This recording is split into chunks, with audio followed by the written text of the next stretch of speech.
Unless you and Joshua have any objections, I'd like to start evacuating the Sorrows. I'm going to need your help, so say your piece.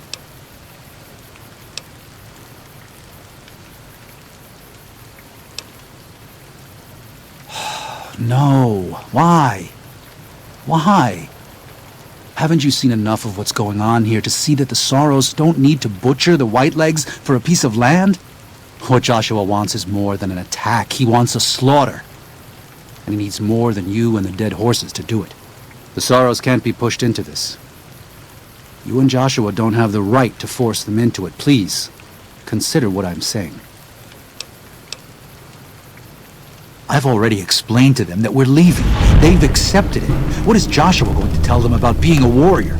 What are you going to tell them about how to live with themselves after they got lost in the moment, killed someone who didn't deserve to die? Or does that not matter? Is that just an acceptable consequence if it means holding on to this valley? Maybe there is no place left in this world for mercy. But even if it tramples me into the dust, I will never accept it. And I will never condone it. Joshua must be waiting for you. I'll stay here with the others as I told them I would.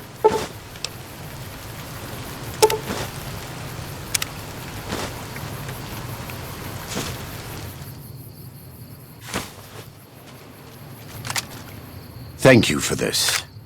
I know Daniel doesn't approve, but destroying the Whitelegs is the only way to ensure the Sorrows can remain in Zion. You and I will lead a group of Dead Horse warriors and Sorrows hunters into 3 Marys from this position. Our objective is to find the Whitelegs leader, Salt Upon Wounds, and prevent him from fleeing. Show no quarter to the Whitelegs we come across. Make no mistake about why we are here. This is an extermination. God be with you.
The time for talk is past.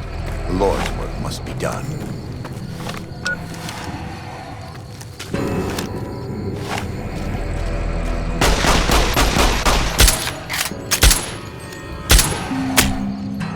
Prepare to meet your master.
Got to be night. You.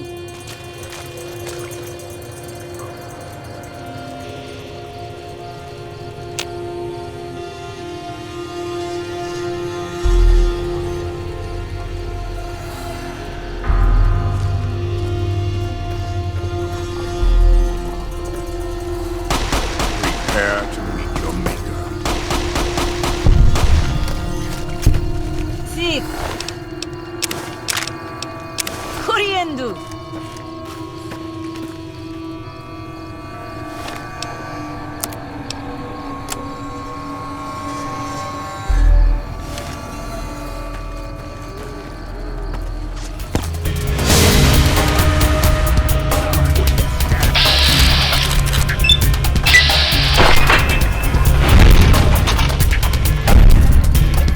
Bueno, bueno, podcast.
Go!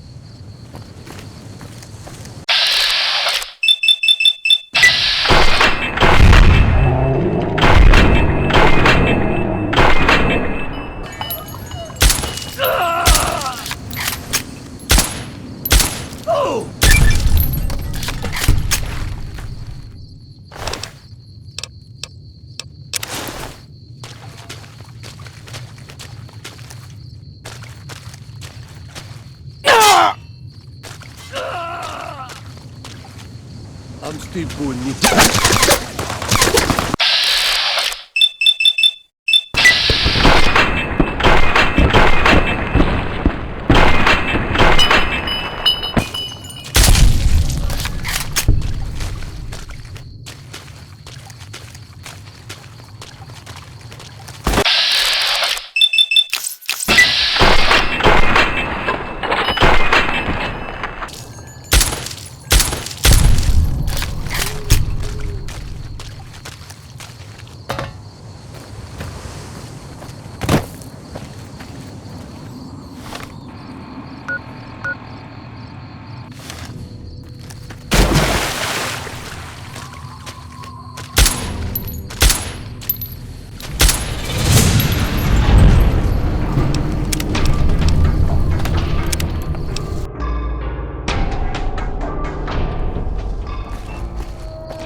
Infamy!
Gut.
You took advantage of us at New Canaan to drive us out.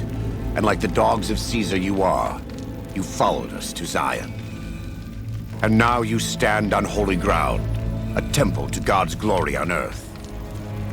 The only use for an animal in our temple is sacrifice. Kale wachane conserva o. You understand me, don't you? Don't you? Outman. Kunaman mad. He killed all white legs. You talk. You stop.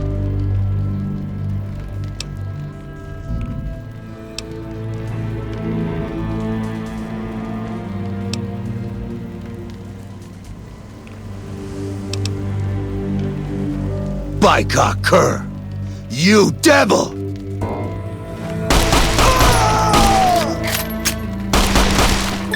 There. That's it. It's finished. When they hear what happened here, the Whitelegs will crawl back to their Great Salt Lake. If Caesar doesn't kill them, they'll wither and die like the cursed mongrels they are.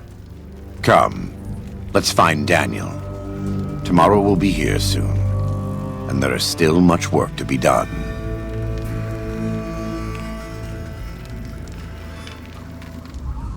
And so it was that the conflict between the New Canaanites and the Whitelegs was finally resolved.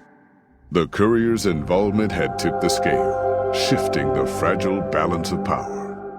Joshua Graham's chilling execution of salt upon wounds seared into their minds.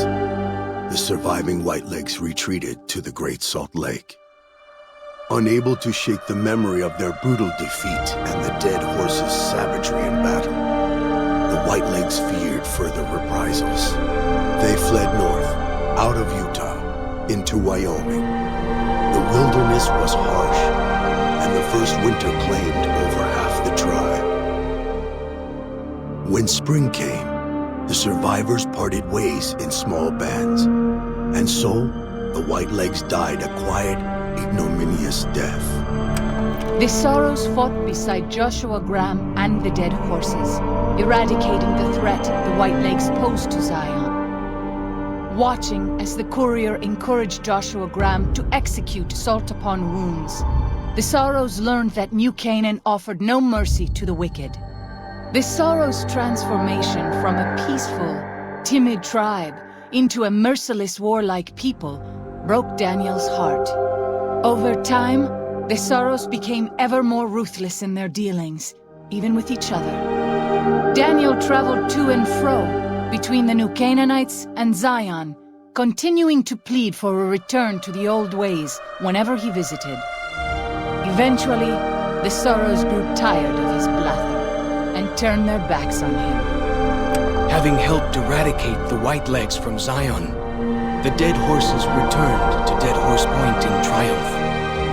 They remained neutral toward the Sorrows, but as years went on, there were periods of competitive friction, even violence between the tribes. The New Canaanites, Daniel especially, intervened regularly as mediators, but found it difficult to reconcile the tribe's conflicts. The defeat of the Whitelegs in Zion marked a turning point in the fortunes of the Happy Trails Caravan Company. Every 2 months, the caravan met with the New Canaanites in Zion Valley to trade. Happy Trails soon returned to prosperity. The vigilance of the Sorrows and dead horses in defending southwestern Utah, initially startling to Happy Trails caravans, soon proved a blessing. The tribes united against the 80s, driving them back from Highway 50, and thus opening yet another trading route for Happy Trails caravans. Waking Cloud was distraught when she learned of her husband's death, but took comfort from her tribe and the compassion of the New Canaanites. She forgave Daniel for having concealed her husband's fate from her and learned to accept his fate. When her grief faded, she took a husband from the Dead Horse tribe. At her bidding, he stayed close to home. With the Whitelegs crushed, Joshua Graham led the Sorrows and dead horses in tearing apart and burning the corpses of their enemies. He set about training his army in the way of the Canaanite, and soon the New Canaanites and tribes of Zion were feared well into the Mojave. Legends of the Burned Man grew even more depraved and terrifying. For years after the defeat of the Whitelegs, Daniel did his best to minister to the Sorrows' spiritual needs. Try as he might, he could not hold back the tribe's increasing militancy and reverence of Joshua Graham. Demoralized, he returned to his family and Dead Horse Point. His failures haunted him for the rest of his days. And with that, the courier walked out of the history of the tribes of Zion and back to the gathering storm of the Mojave Wasteland.